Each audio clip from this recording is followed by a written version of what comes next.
हम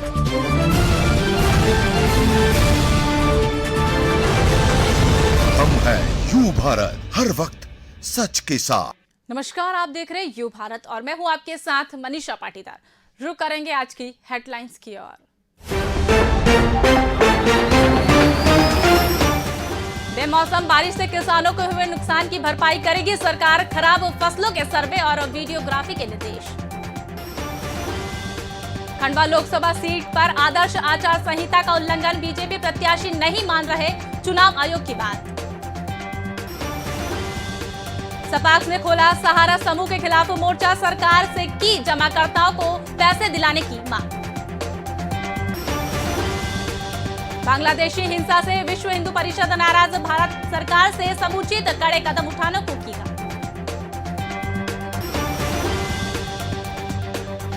पति ही निकला नवविवाहित का हत्यारा, भोपाल पुलिस ने 48 घंटे में जनसुनवाई की गुत्थी सुलझाई।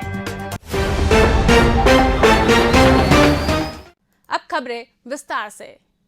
प्रदेश के कृषि विकास मंत्री कमल हाल ही में हुए बेमौसम बारिश से खेत में खड़ी फसल के नुकसान का सर्वे कराने का निर्देश सभी जिला कलेक्टरों को दिया गया।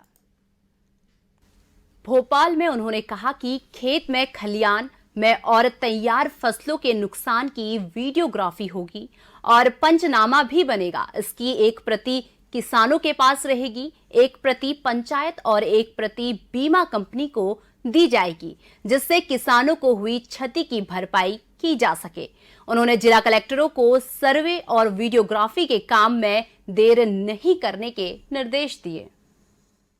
भारतीय जनता पार्टी की सरकार गांव, गरीब और किसानों की सरकार है।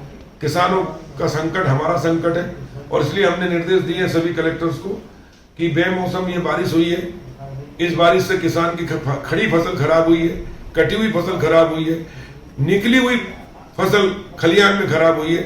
इसका वीडियोग्राफी करके सर्वे किया जाए और किसान की क्षति का आकलन करके एक कॉपी पंचनामा बनाकर एक कॉपी किसान को दे और एक कॉपी कलेक्टर को दे, एक बीमा कंपनी को भेजे, ताकि किसान की क्षति की पूर्ति बीमा कंपनी से कराई जा सके। ये निर्देश मैंने सभी कलेक्टर्स को जारी कर दिए। खंडवा लोकसभा सीट के लिए हो रहे चुनाव में बीजेपी प्रत्याशी ज्ञानेश्वर पाटिल द्वारा आदर्श आचार संहिता का उल्लंघन किया जा रहा है, लेकिन सरकार के डर से चुनाव में जुटा प्रशासन इसको अनदेखी कर रहा है। पाटिल द्वारा आदर्श आचार संहिता का पालन नहीं करने से आम जनता को भी परेशानी उठानी पड़ रही है। चुनाव प्रचार के निकले 150 से 200 लोगों में इस काफिले में चल रही 10 से 12 गाड़ियां बीजेपी प्रत्याशी ज्ञानेश्वर पाटिल के समर्थकों की है। हालांकि चुनाव आयोग ने उम्मीदवारों के साथ चुनाव प्रचार के दौरान केवल 5 से 7 लोग रहने और केवल 3 वाहन को ही उपयोग का नियम बताया है। चुनाव में संलग्न स्थानीय प्रशासन को इसका पालन कराने की जिम्मेदारी सौंपी है, लेकिन पुलिस प्रशासन बीजेपी प्रत्याशी के आचरण पर खामोश है। शहर की सड़कों पर इस काफिले के निकलने से रास्ता जाम हो रहा है और आम जनता भी परेशान हो रही है। कांग्रेस ने आरोप लगाया है कि प्रशासन सरकार के दबाव में काम कर रही है।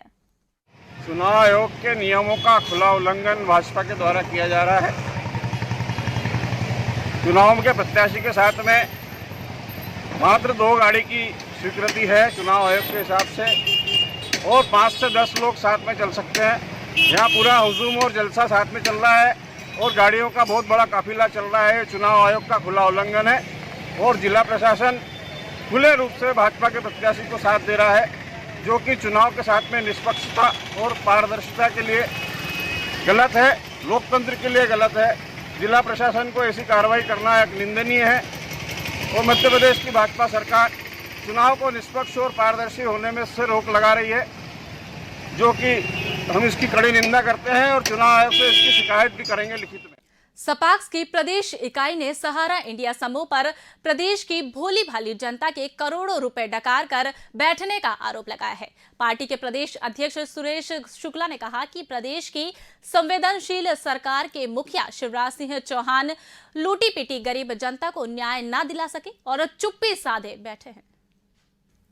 भोपाल में आयोजित पत्रकार वार्ता में उन्होंने कहा, देश और प्रदेश में सहारा इंडिया के एजेंटों द्वारा जमा की गई करीब 2900 करोड़ रुपए की राशि का मैच्योरिटी भुगतान काफी समय पहले हो जाना चाहिए था, लेकिन दुर्भाग्यपूर्ण है कि लोगों को पैसा नहीं मिल रहा। शुक्ला ने कहा कि पिछले 3 वर्षों में इस कंपनी ने अपने साख और विश्वास पर बट्टा लगाते हुए जनता को धो दिया है। उन्होंने कहा कि सपाक्स अब चिट फंड कंपनियों की ठगी के खिलाफ भी लोगों को न्याय दिलाने हर स्तर से लड़ाई लड़ेगा और उन्हें जागरूक करेगा।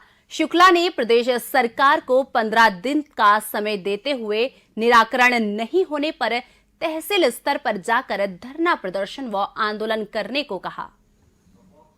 सबसे बड़ी बात यह है कि मध्य प्रदेश में करीब 5000 करोड़ रुपए सारा इंडिया में लोगों का जमा है, जिसमें अभी तक 29,000 करोड़ रुपए का 2900 करोड़ रुपए का भुगतान करीब विगत 3 साल से बकाया है। सपाक्स पार्टी उन कार्यकर्ताओं और जमाकर्ताओं को हित को ध्यान में रखते हुए पूरे प्रदेश में एक आंदोलन चलाएगी। उसके पहले सारा इंडिया को इस बारे में अवगत कराना चाहती है कि 15 दिन के अंदर अगर उन्होंने जमाकर्ताओं का भुगतान की प्रक्रिया नहीं की तो पूरे तहसील स्तर पर प्रदर्शन होगा और आंदोलन होगा, जिसकी जवाबदेही भारत सरकार की होगी और मध्य प्रदेश सरकार की होगी। बांग्लादेश में हिंदुओं पर हो रहे अत्याचार को लेकर विश्व हिंदू परिषद ने विरोध जताया। परिषद के कार्यकर्ताओं ने भारत सरकार से इस पर सख्त रुख अपनाने की मांग की है और इसको लेकर जिला कलेक्टर व राज्यपाल को प्रधानमंत्री को संबोधित ज्ञापन सौंपा। विश्व हिंदू परिषद कार्यकर्ताओं ने मंदिरों में जबरन घुसकर भगवान की मूर्तियों को खंडित करने, छोटी बच्चियों से बलात्कार करने, लूटपाट और आगजनी करने जैसे कृत्य को इस्लामिक जिहाद बताया। उन्होंने दुर्गा पूजा के दौरान बांग्लादेश में 22 से ज्यादा जिलों में हिंसक घटनाएं होने और इसमें 10 से 12 हिंदुओं की मौत होने पर आक्रोश जताया। परिषद के कार्यकर्ताओं ने हिंदुओं पर हो रहे अत्याचार और आक्रमण को रोकने के लिए कड़े कदम उठाने की मांग की है। पिछले कुछ दिनों से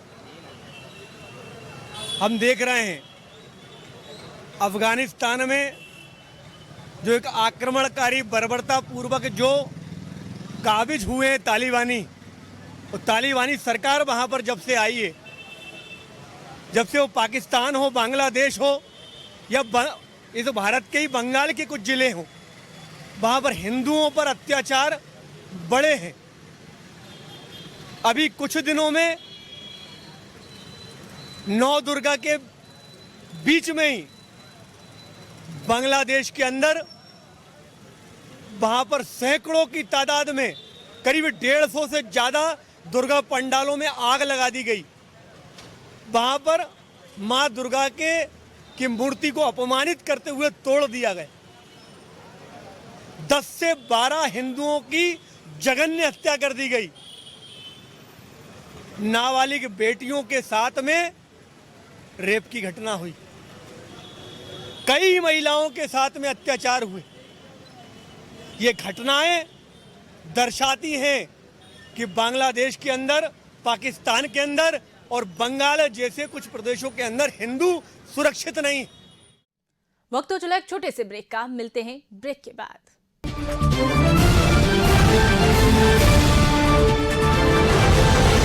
हम हैं यू भारत, हर वक्त सच के साथ, सनसनी नहीं सिर्फ सरोकार, विश्वसनीयता के साथ सटीक खबरें, हर मुद्दे की पड़ताल, हर मुद्दे पर नजर, चप्पे चप्पे की खबर, सरकार से करेंगे सवाल, बनेंगे जनता की आवाज। हम हैं यू भारत, हर वक्त सच के साथ। आवश्यकता है मध्य प्रदेश छत्तीसगढ़ राज्य के सभी जिला और विधानसभा मुख्यालयों पर संवाददाता प्रतिनिधि नियुक्त करना है। इच्छुक संपर्क करें। पत्रकारिता के क्षेत्र में कार्यरतों को प्राथमिकता दी जाएगी। संपर्क करें 8226001266 और 9425011755 और 8982046067। अधिक जानकारी के लिए आप हमारी वेबसाइट विजिट कर सकते हैं www.ubharattv.com और आप हमें ईमेल भी कर सकते हैं news@ubharattv.com।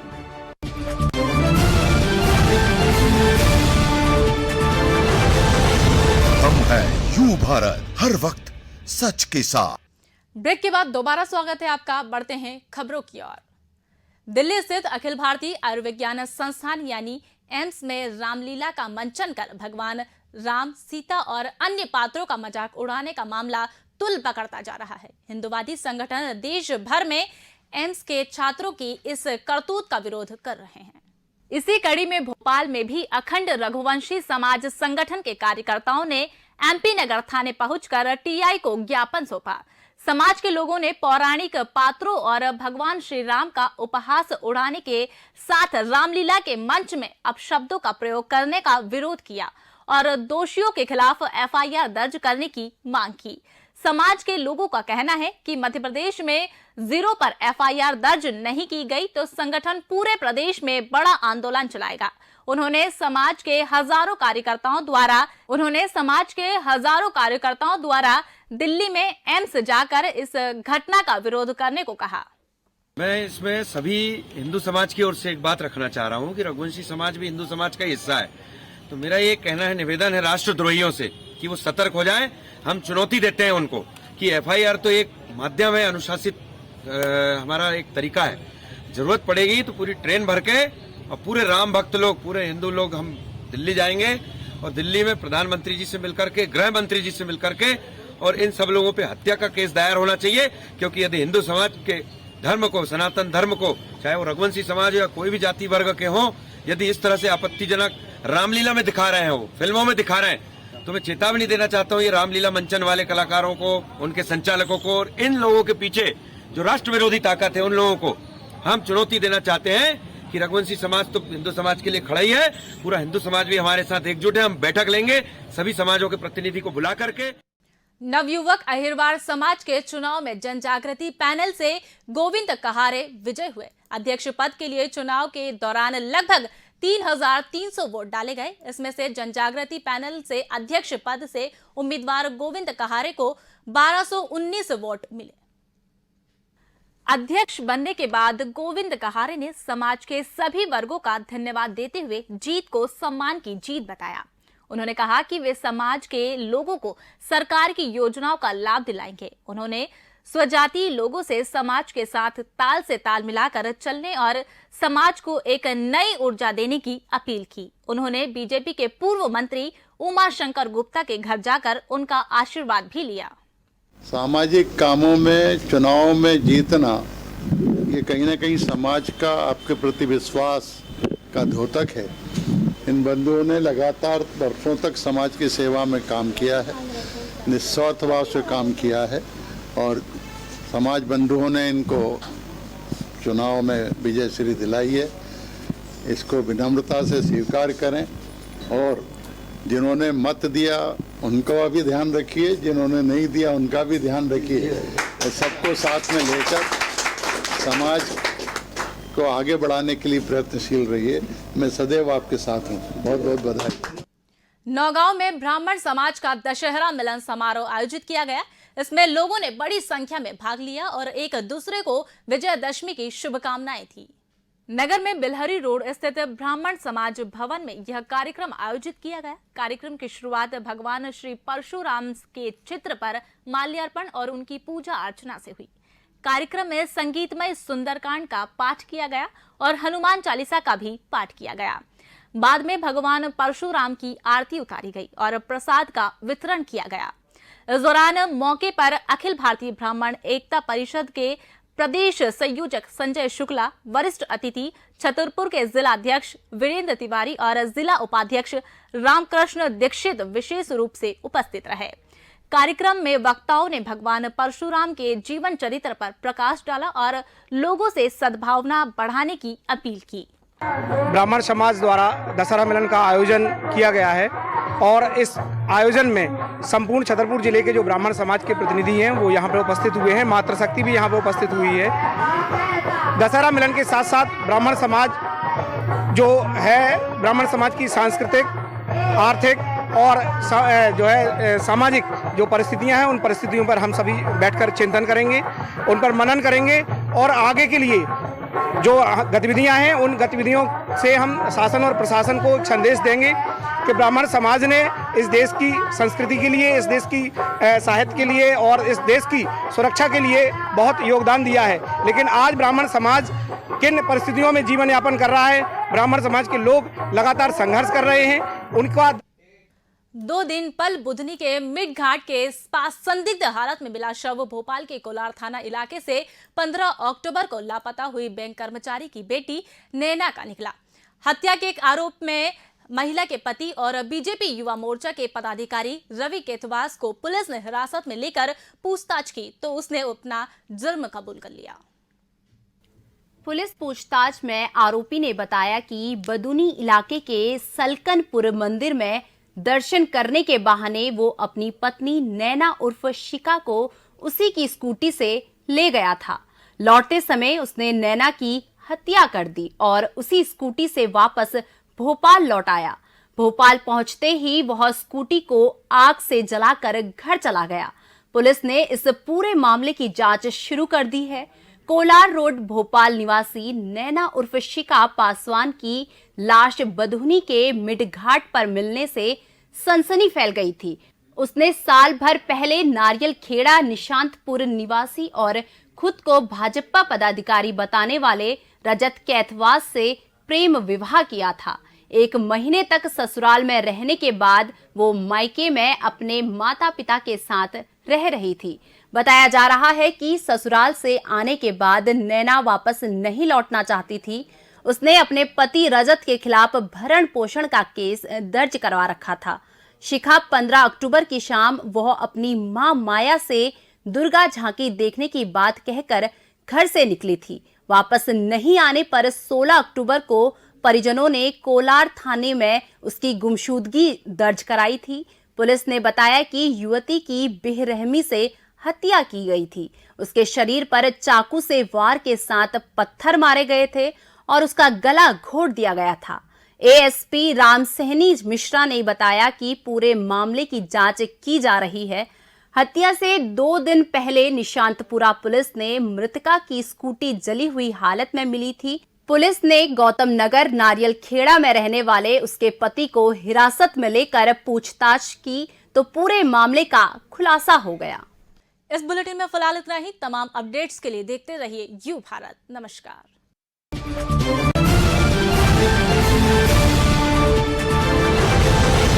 हम हैं यू भारत, हर वक्त सच के साथ।